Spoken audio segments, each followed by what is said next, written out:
infected by a virus, then obviously your body fights the infection. Later on in infection, you start making what we call the adaptive immune response, which consists of antibodies and cytotoxic T cells, and these are usually the things which finally clear the viral infection. However, they take maybe 4 or 5 days before you start making antibodies and adaptive immune responses. Even within a few hours of becoming infected with a virus, you start making what we call innate immune responses. Now, these innate immune responses are the same type of response regardless of what virus you're being infected by.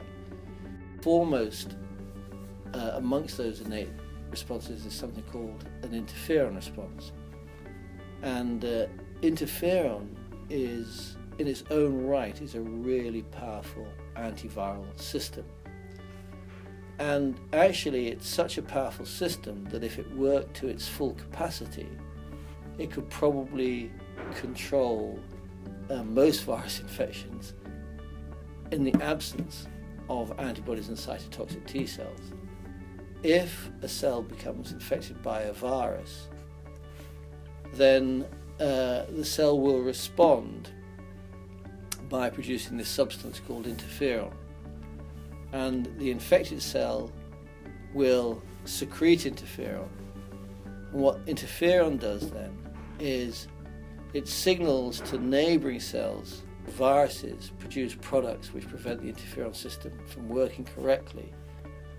And it does this by binding to receptors on cells, the interferon receptors, which then activates an interferon signaling cascade, which leads to the upregulation of hundreds of cellular genes, the products of which have antiviral activity.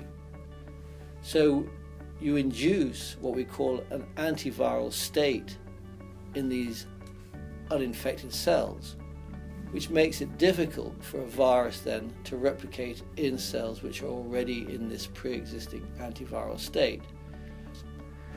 So some viruses are really simple. They only produce, I don't know, maybe let's say six proteins or 6 products.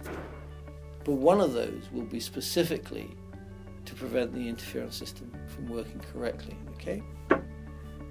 These simple viruses, they don't actually bother about trying to block antibody responses or cytotoxic T cells responses, but they must do something about the interferon system. So basically what we do is, our research is trying to understand how the interferon system works, how it controls viral infections, if it's working correctly, but also to understand how viruses prevent the interferon system from working correctly. The work is of fundamental interest, but in addition to that, it can lead to some practical applications.